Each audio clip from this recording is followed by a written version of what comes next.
Okay, my friend, this will help with your love life. This is number 55. Fullness. The card says that this is a moment of fullness. The ardent flame of the vital force explodes with a crash and a thunder, canceling itself and canceling any inhibition of the conscience. Any sense of apathy vanishes. You are before a vital experience. Maybe you perceive it as death. Fear it not, for maybe, for the first time, you are alive. Fullness, number 55.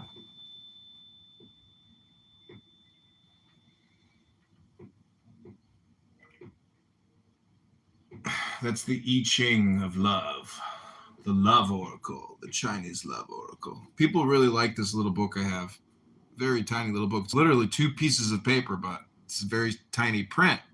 They sent it to my father. He said, I can't read that.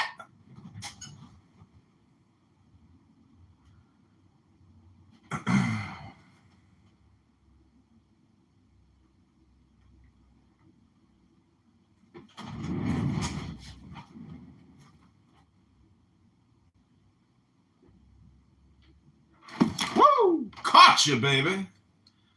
I caught you.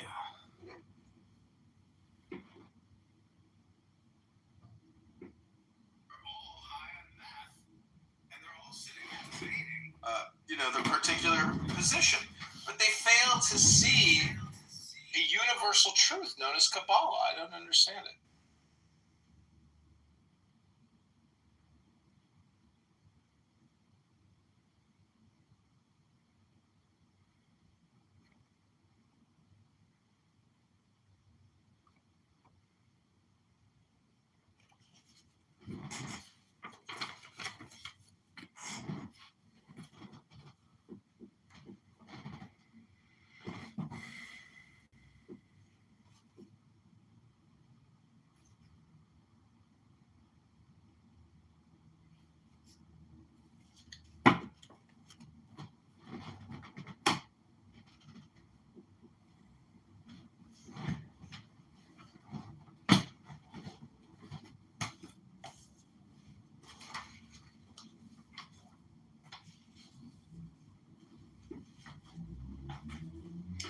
Okay, this is called the Isaac or Isiach tablet. It's holy and occult significance. W. Wynne Westcott from 1887. There is only 22 of these books in existence. It comes in a velvet, purple, like luxury thing. It's from 1887. It's very expensive. It's the Mensa Isaaca. It's incredible. You probably have never heard of this, but it's called The Photograph of Westcott's of the Isis Tablet. Are you aware of what the Isis Tablet is? It's at the Egyptian Museum in Turin. No idea. It's the Tabula Babina Mensa Isaaca. It's an ancient Egyptian tablet. It's very complicated. There's a transcription of the Isis tablet from Athanasius Kircher, Oedipus Agaptiacus in 1655. It's an incredibly complicated Egyptian hieroglyph of incredible significance and beauty.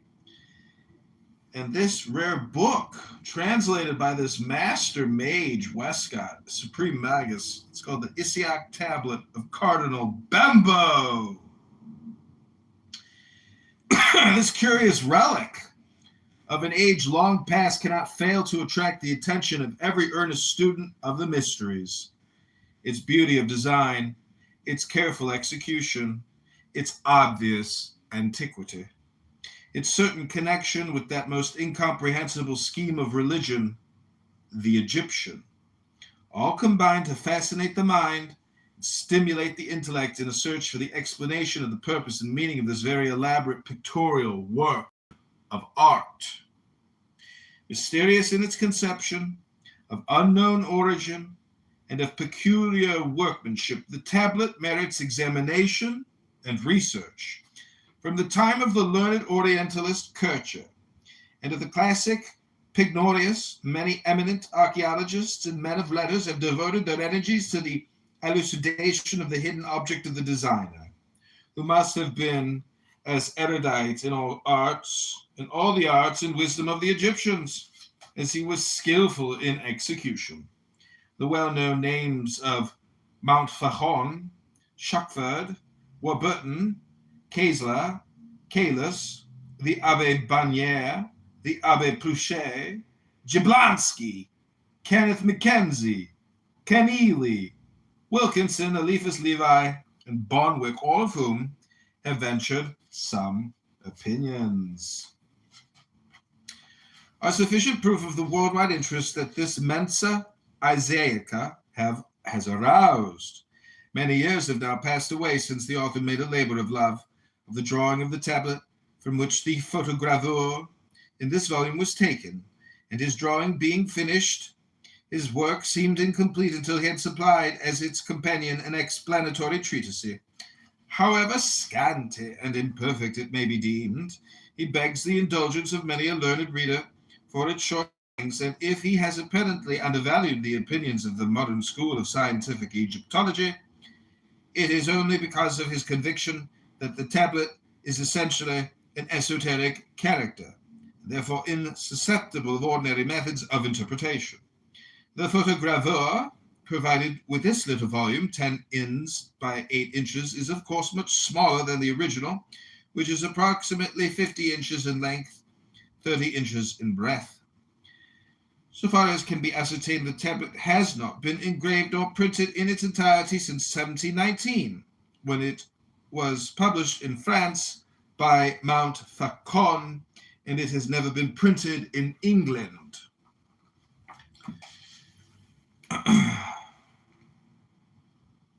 The Isaac tablet is of bronze. The designs are inlaid upon its upper surface and are composed partly of silver and partly of a dark-colored enamel, which is somewhat the tint of steel niello work. Some portions of the silver ornamentation are missing. Perhaps they've been removed by force for their intrinsic value during the turbulent Middle Ages, although it is possible they may have become loosened and lost by accidental violence. Around the whole, the tablet is a border of small designs, or limbus, as Kircher called it. At each corner is a many-petaled rose-like flower.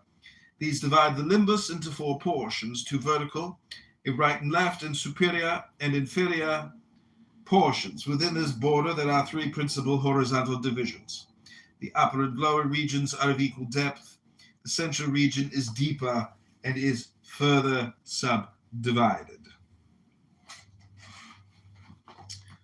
I'm going to send you a picture of this so you can look it up and enjoy.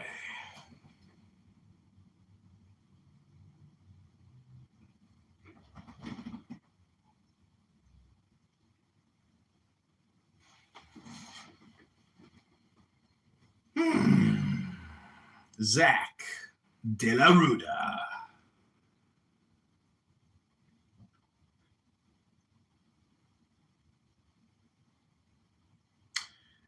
It's pretty interesting that it's made of metal because it's just incredible artwork. 50 inches long, so about 5 feet by almost 3 feet. Wow, it's like a bunch of pictographs. Hieroglyphics.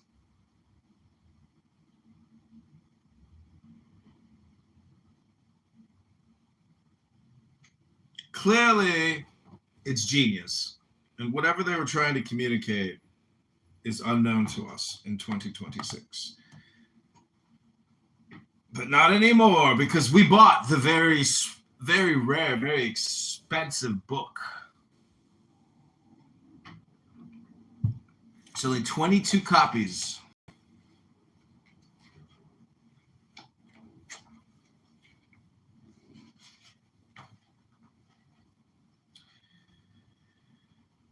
The upper region presents 12 principal erect human figures and several smaller designs. The lower region presents 12 principal, more or less human figures, of whom two, the second and 11th, are standing in porticos, and two others are seated.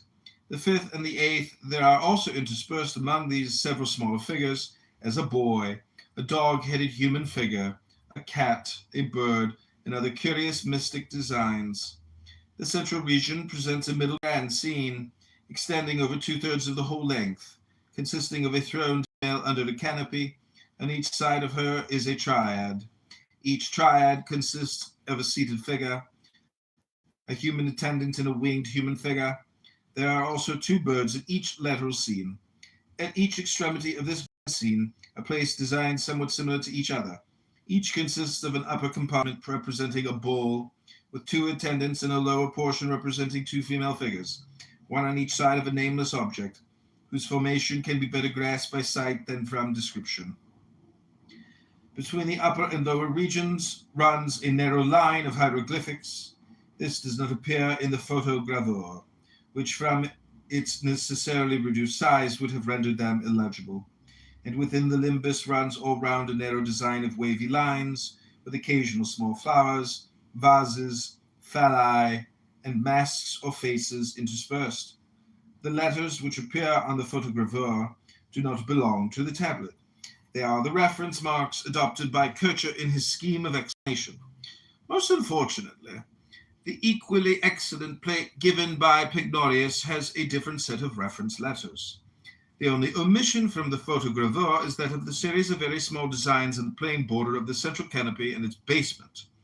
These are all similar, consist each one of a square, a circle within it, and within the circle 4 diameters, dividing it into 8 spaces. It will not be necessary to describe each figure minutely, as the plate can be referred to, and comments on each figure will be found later on, especially in the detailed explanation of Kircher, and the shorter references to other authors. Many curious, esoteric notes and suggestions of my own will be found scattered through this volume, and are especially assigned to the conclusion. The title, heading the photogravure, does not belong to the tablet. It is the superscription given by Kircher to his drawing of the tablet, and reads as follows: a true and genuine copy of the Isiach tablet, a more ancient brazen tablet, engraved with the second letters of the Egyptians, for the first time produced from the Museum of Torquatus Bembo in the year 1559. Hence it is called Bambini. Aeneas Vicus of Parma published it and dedicated it to the Ferdinand Caesar I. Athanasius Kircher, the Jesuit, devotes this as a monument more enduring than brass. Having reduced it to a more convenient size, he is the interpreter of the same. Rome, 1654. This most interesting and mysterious tablet appears to have been treasured in one of the palaces in Rome, time when the Constable of Bourbon, in command of an army of the Emperor Charles V of Germany, overran Italy and sacked the city in the year 1527. It then fell into the hands of a blacksmith or iron worker, who sold it for a large sum of money to Cardinal Bembo. After his death, it came into the possession of the Dukes of Mantua, in whose treasure house it figured as a relic of the past until 1630, when Mantua was plundered and burnt by an army under one of the generals of the Emperor Ferdinand II.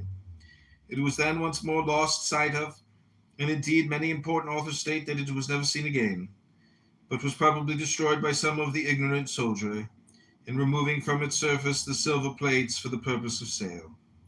There is, however, at least one author who gives a correct account of the history of the tablet after the siege of Mantua in 1630.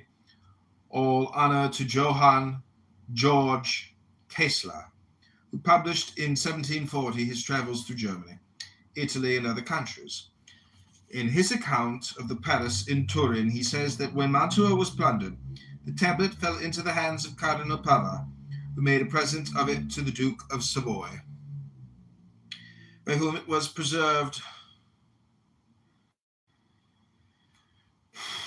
It was finally presented to the King of Sardinia, in whose palace at Turin in 1730. It was made a great favor to him to be allowed to see it, because it was very carefully guarded. He describes it as a pretty large copper plate, with silver imagery inlaid amid a blue steel enamel. He states that Pignorius's large plate is the real size, and that Mount Faucon has in his copy inverted it. This is an error, but Herwart de Hohenberg has done so. The Guide to Northern Italy by Murray states that the tablet is now exhibited in Turin at the Museum of Egyptian Antiquities. He gives as the dimensions 4 feet 2 inches by 2 feet 5.5 inches. He states, without giving authorities, that it was first discovered on Mount Aventine in Rome, at a spot where a temple to Isis once stood, having been again lost at the sack of Rome. It was found in 1709 at Turin, carried away to Paris in 1797, and returned to Italy at the peace. He suggests that it was made in the time of the Roman Emperor Hadrian. Bedecker, also without quoting any authority, states that the tablet was first found in 1549 during the papacy of Paul III at the Villa Caffarelli at Rome. Aeneas de Vico, who published a splendid identical-sized drawing of the tablet in 1559 in Venice, gives the following as the title: Vetutissime tabulae Aneae hieroglyphics. Hoc est sacris Egyptiorum litteris celatae typos, quem ex Torquati Bembe Museo and MDLIX Aeneas Vicus Promensus editit, ac imp Caius Ferdinando dedicavit nunc denuo publicae utilitalis ergo a tenebris inducem prodit. This volume has no history of the tablet nor any attempted description. Second edition appeared also at Venice in 1600, published by Jacques Franco. Canis prints a copy of this one. John George Herwart de Hohenberg has also reproduced a drawing of the tablet in his work Thesaurus Hieroglyphicorum in 1610, and a diagram professing to explain it in his Admiranda Ethnicae Theologiae Mysteria, 1625. In this latter book, he suggests that the tablet is a sort of nautical map, and that all the figures are points of the compass.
Particular position, but they fail to see a universal truth known as Kabbalah. I don't understand it.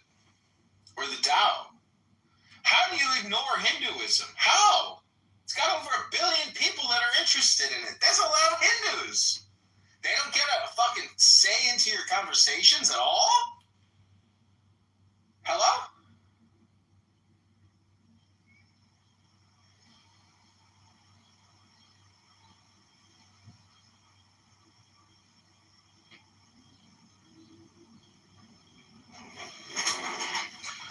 Okay, this is for you, my friend. Pick a number, 1 through 64, my friend.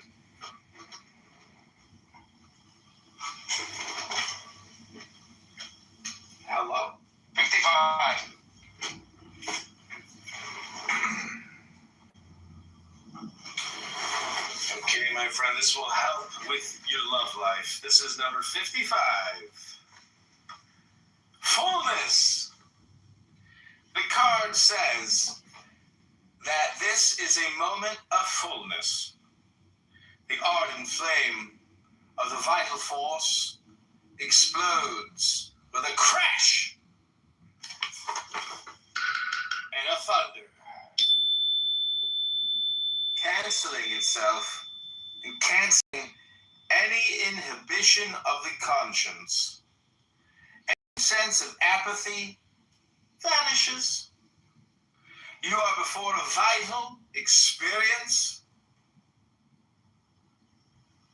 Maybe you perceive it as death. Fear it not, for maybe, for the first time, you are alive. Fullness, number 55.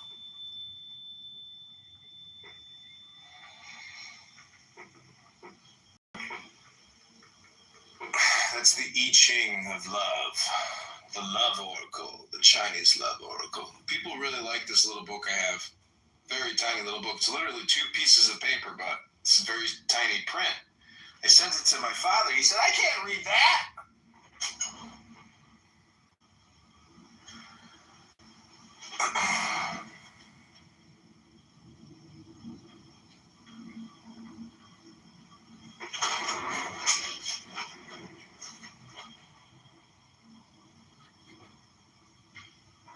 Woo! Caught you, baby. I caught you.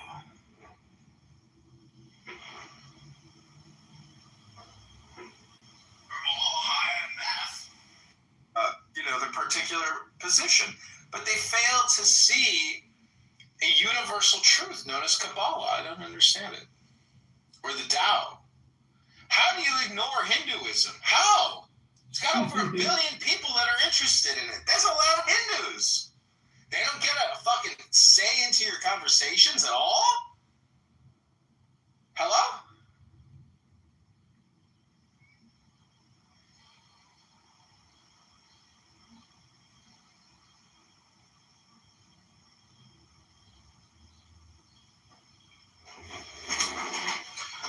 Okay, this is for you, my friend. Pick a number, 1 through 64, my friend.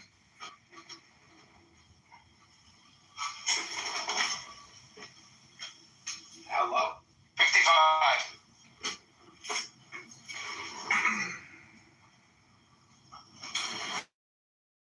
This will help with your love life. This is a moment of fullness. The ardent flame of the vital force explodes with a crash and a thunder,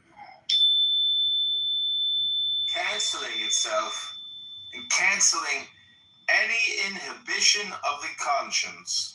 Any sense of apathy vanishes. You are before a vital experience.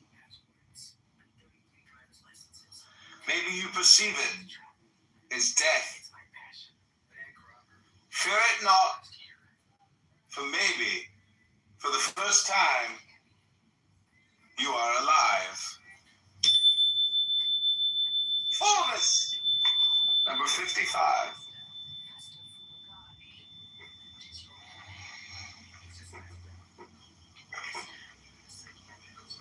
That's the I Ching of love, the love oracle, the Chinese love oracle. People really like this little book I have. Very tiny little book. It's literally 2 pieces of paper, but it's very tiny print. I sent it to my father. He said, I can't read that.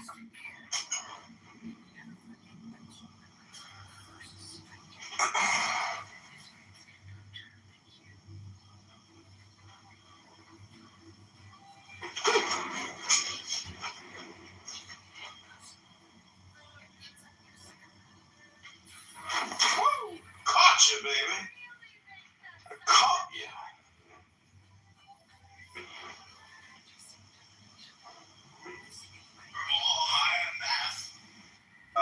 The particular position, but they fail to see a universal truth known as Kabbalah. I don't understand it. or the Tao. How do you ignore Hinduism? How? It's got over 1 billion people that are interested in it. There's a lot of Hindus. They don't get a fucking say into your conversations at all? Hello?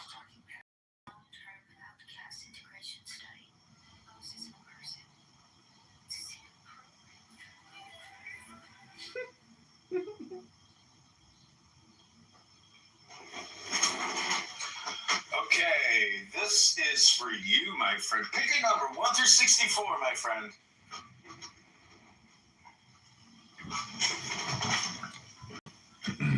Hello?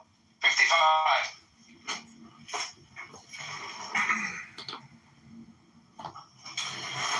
Okay, my friend, this will help with your love life. This is number 55. Fullness. The card says that this is a moment of fullness. The ardent flame of the vital force explodes. The crash and a thunder, canceling itself, canceling any inhibition of the conscience. Any sense of apathy vanishes.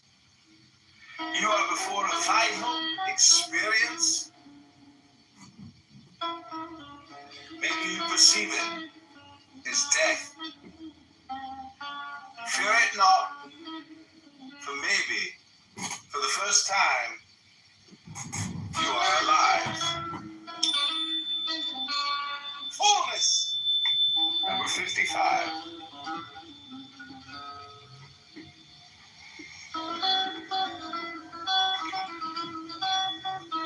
That's the I Ching of love, the love oracle, the Chinese love oracle. People really like this little book I have.